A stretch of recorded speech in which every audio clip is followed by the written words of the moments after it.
Welcome to Quantum Logic. I'm Spencer Scott, and today I want to take you on a journey. A journey into a future that's rushing towards us faster than most of us realize. A future shaped by the most powerful technology humanity has ever conceived: artificial general intelligence. This isn't just about smarter gadgets or faster computers. This is about the fundamental shift in what it means to live, to work, to lead, to survive. And today, we're going to talk about how the race toward AGI will reshape our future, whether we're ready or not. It didn't start with a headline. It didn't start with an invention. It started quietly, almost invisibly. Somewhere in a government office in Washington, or in Beijing, in a research lab, or somewhere in a boardroom in Silicon Valley, a realization took hold. Whoever masters artificial general intelligence first wins. And not just wins another election or wins another market, but wins the future itself. So what is AGI really? Before we go further, we need to be crystal clear.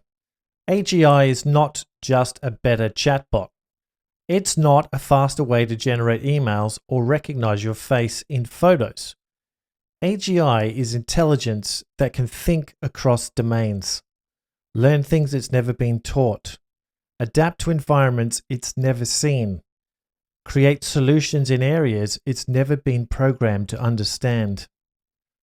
Imagine an AI that could simultaneously crack unsolved mysteries in physics, design life-saving drugs, negotiate peace treaties, and write poetry that brings you to tears. That's the future that AGI promises, or threatens, to unlock. And right now, it remains theoretical. But the world's leading labs, from OpenAI to Google DeepMind to DeepSeek in China, are getting closer every single day. So you could say this is a new kind of arms race. Now, once you understand what AGI could be, you start to see why nations are treating it like a new arms race. Because the first country or company to reach AGI could unlock unimaginable economic growth, military dominance, and technological leadership. In the United States, policymakers are calling for Manhattan Project-style urgency. In China, AGI is a centerpiece of their 2030 national strategy. It's not just about who has better tech, it's about who defines the rules of the future. And that race is accelerating. And the stakes are not just high, they're existential. If this were a race for better smartphones, we wouldn't be having this conversation. But AGI isn't a gadget, it's a force multiplier. Get it right, and we could see a world with cures for diseases we thought were incurable, climate solutions beyond what any human could design alone, systems that optimize governance, education, and even city planning. But get it wrong, and we face massive job displacement, loss of privacy and autonomy, potential for unchecked surveillance, and probably the most scary, autonomous weapons deciding matters of life and death. And perhaps most chillingly, if AGI develops goals that diverge from ours and has the ability to pursue them faster and more effectively than any human, we could lose control entirely. So what could we consider are the dangerous dynamics of the race to AGI? Well, there's a story where this gets even more complicated, because the race itself might be the greatest danger. When nations fear falling behind, they move faster. When corporations fear losing market share, they cut corners.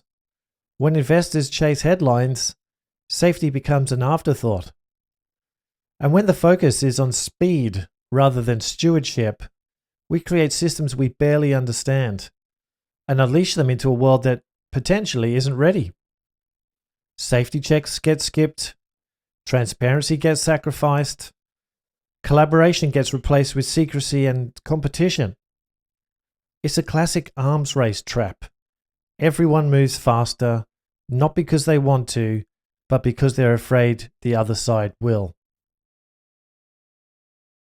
And innovation isn't just about money anymore. Now, a lot of people assume that whoever spends the most money will win. But that's not entirely true anymore. Yes, the US is investing billions. But China is showing that smarter strategies like algorithmic efficiency and software innovation can close the gap fast. Take DeepSeek, for example. They're achieving near parity with models like Gemini using a fraction of the compute power. This was recent news only as of 2025. That's like running a marathon in sneakers while others need a Formula One car. And there's open source AI. Open models like Meta's Llama and Alibaba's Qwen are democratizing access to cutting-edge capabilities. But they're also making it harder to control who builds what. When anyone can access frontier AI models, the line between innovation and instability gets dangerously thin. So here's the choice we're facing. Are we going to prioritize speed over safety? National advantage over human survival? Secrecy over collaboration? Because the truth is, AGI won't reshape industries. It will reshape civilizations. And if we want to be proud of the world we build with it, we need to act with foresight, with caution, and with courage. Now, look, I'm not suggesting we slam on the brakes and abandon progress, but we can choose to move with wisdom, not just momentum. We can choose to create robust safety standards. We can build international agreements around AI ethics and its use. We can slow down where necessary to think, to audit, and to align. Because sometimes the bravest thing to do in a race is not to sprint blindly towards the finish line, but to stop, look around, and ask, what future are we racing toward? The race toward AGI is already underway, but the outcome isn't written yet. At Quantum Logic, we believe that the future belongs to those who stay thoughtful, stay informed, and stay human, even when the machines get smarter.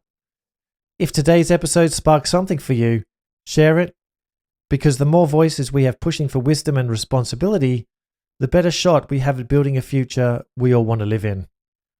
I'm Spencer Scott. Stay curious, stay cautious, and as always, stay human. Thanks very much for listening. Bye now.